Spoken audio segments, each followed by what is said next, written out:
a couple of slabs here, and you can see I've got the texture from the canvas that I rolled them out with, and so I like to come through with a rib and just smooth that out so I have something clean to begin with. That canvas texture, as I've mentioned before, that canvas texture looks blank. It looks like you haven't considered it, and so when you've looked at a lot of pottery, that always just seems like you didn't decide what to do.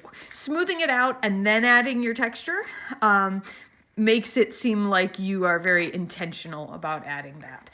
Now, as I smooth it out, I sometimes end up smearing the edge a little bit, and so I can come back through with a wet chamois and clean it up. I'm going to just kind of trim a little of that edge. I don't have a chamois ready right now, so I'm going to come back to it with a chamois.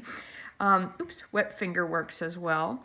And you also have a little plastic rib, just a plastic milk carton rib that you can use as well. So once you start with the big rib. So I've got two of these smoothed out because I want to show you a couple of things. And these are going to be the impressions. And of course you all have some texture rollers. Yours are handmade, but they're based on the shapes. You may have different ones. Different ones than I have.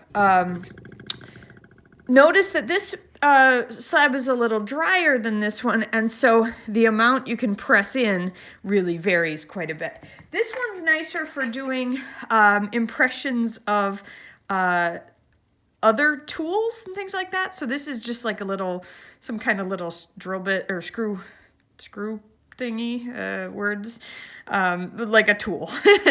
But you can also use things like the back of this pen has kind of an interesting pattern, and so I can add in some of that. Let's see, I had another pen around here somewhere. There we go. This one here, and I've got a pattern I've done with the other one of these. Here I'm kind of adding everything together, and so it's looking a mess.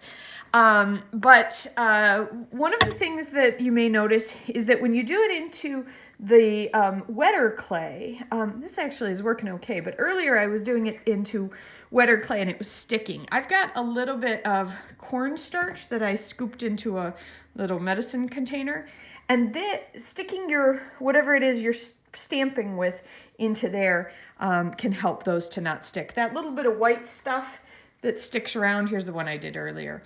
That little bit of white stuff that sticks around will burn out during the firing, or you can let it dry and just wipe it away. So these patterns are looking ridiculous. So I'm going to do one on the back here where I stick with something. So I continue the pattern, because one of the things that works well in doing impressions is to get yourself some sort of repeating pattern. Your example is in the assignment today is Stan Hart. He's an artist who uses the same pattern over and over again, but as he presses it in, that impression starts to form its own pattern. And so he has some wooden stamps that he's made or purchased that work that way. But the reason I'm showing you this is that you can make these up out of other materials. I had already showed you putting a pencil in to make a mark and a pen, but I want to get you thinking about other parts of tools. So if you need a nice circle kind of shape, right, you've got one in the back end of one of your tools. You can get specific tools. So these are some cake decorators that you can buy, and so they make an interesting, shape as well. They look like a little star. You've also got some stamps that I've given you, like that came with your kit, and you're welcome to use those. I'm going to continue making this pattern because I kind of like how when I put all the parts together, it looks more interesting than any of the single parts by themselves. Just got to remember what I used each time and how I used it. So as you see, using a lot of the same stuff over and over again. Also, these marks are different in size. So I've got repeating little marks, and then I've got slightly shallower circles, and then I've got the really sort of deep and small stars that look that have kind of a darker, right? The shadow inside of them is darker. And so that variety is important because it gives us different kinds of marks to look at, and it's visually interesting to have all that. I think I might add a few stars over on this side too. I wonder what the other side of this looks like. Oh, littler stars. You can think about things like a gradation. So if I have larger stars up here and I work my way down to the smaller stars, oops, didn't go deep enough and that star looks like a circle. The speed and the depth at which you poke into this stuff makes a difference. And so you can play around with that. Of course, if I press this tool in at an angle, it's going to give me a different kind of mark than if I come straight down. So I could get a sense of even kind of motion of those moving stars. Same with all your other tools, right? We're doing carving in another example, but these kinds of ball styluses can work kind of like impressions as well as the carving kind of marks like that.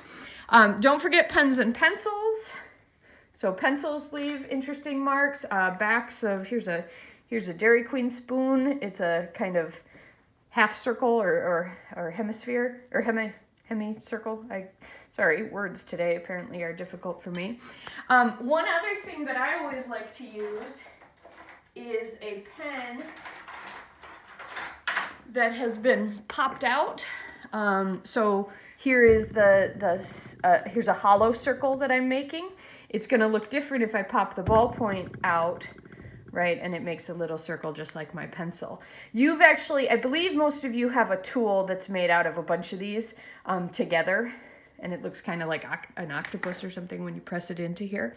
So lots of options for what you're impressing into the clay. And play around with it. Have some fun. Do some combinations.